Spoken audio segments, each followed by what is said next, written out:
Global পয়েন্টের পক্ষ থেকে সবাইকে স্বাগতম।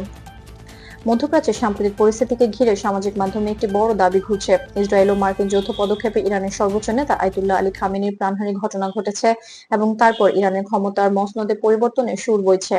সেই দাবির সঙ্গে আরো বলা হচ্ছে, দীর্ঘ কয়েক দশকের প্রভাবশালী নেতৃত্বের অবসানের পর সর্বোচ্চ নেতার আসনে স্থলাভিষিক্ত হচ্ছেন তার পুত্র মেজতবা খামেনি। তবে আন্তর্জাতিক গণমাধ্যমের যাচাইকৃত তথ্য অনুযায়ী এই ধরনের ঘটনার বিষয়ে এখন পর্যন্ত ইরানের রাষ্ট্রীয় কর্তৃপক্ষ বা নির্ভরযোগ্য বৈশ্বিক সংবাদ সংস্থা কোনো আনুষ্ঠানিক নিশ্চিতকরণ দেয়নি।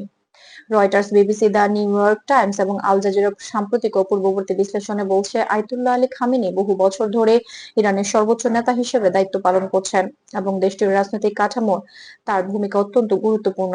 তার বয়স ও স্বাস্থ্যের বিষয়টি নিয়ে গত কয়েক বছরে আলোচনা বেড়েছে ঠিকই, তবে আনুষ্ঠানিকভাবে নেতৃত্বে পরিবর্তন ঘটেছে এমন তথ্য এখনো নিশ্চিত হয়নি।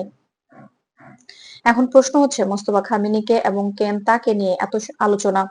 আন্তর্জাতিক বিশ্লেষণ অনুযায়ী মোস্তফা খামেনি ইরানের সর্বোচ্চ নেতার দ্বিতীয় পুত্র। তিনি প্রকাশ্যে বড় কোনো সরকারি পদে না থাকলেও ধর্মীয় ও রাজনৈতিক পরিমণ্ডলে তার প্রভাব রয়েছে বলে বিভিন্ন প্রতিবেদনে উল্লেখ করা হয়েছে। বিশেষ করে ইসলামিক রেভলিউশনারি গার্ড কর্পসের কিছু অংশের সঙ্গে তার ঘনিষ্ঠ যোগাযোগ আছে বলে দীর্ঘদিন ধরে আলোচনা চলছে। তবে তাকে আনুষ্ঠানিক উত্তরসূরি হিসেবে ঘোষণা করা হয়েছে এমন কোনো সরকারি সিদ্ধান্ত এখনো প্রকাশিত হয়নি। ইরানের সংবিধান অনুযায়ী সর্বোচ্চ নেতা নির্বাচন করার দায়িত্ব অ্যাসেম্বলি অব এক্সপার্ট নামের একটি ধর্মীয় পরিষদের। ইতিহাস বলছে, 1979 সালে ইসলামিক বিপ্লবের পর এই প্রক্রিয়ার মাধ্যমে নেতৃত্ব নির্ধারণ হয়েছে। তাই কোনো ব্যক্তির নাম নিয়ে আলোচনা থাকলেও চূড়ান্ত সিদ্ধান্ত সেই পরিষদের মাধ্যমেই আসার কথা। 2022 সালে মাহসা আমিনিকে ঘিরে দেশজুড়ে যে বিক্ষোভ দেখা যায়, তারপর থেকে ইরানের অভ্যন্তরীণ পরিস্থিতি আন্তর্জাতিক পর্যবেক্ষকদের নজরে রয়েছে।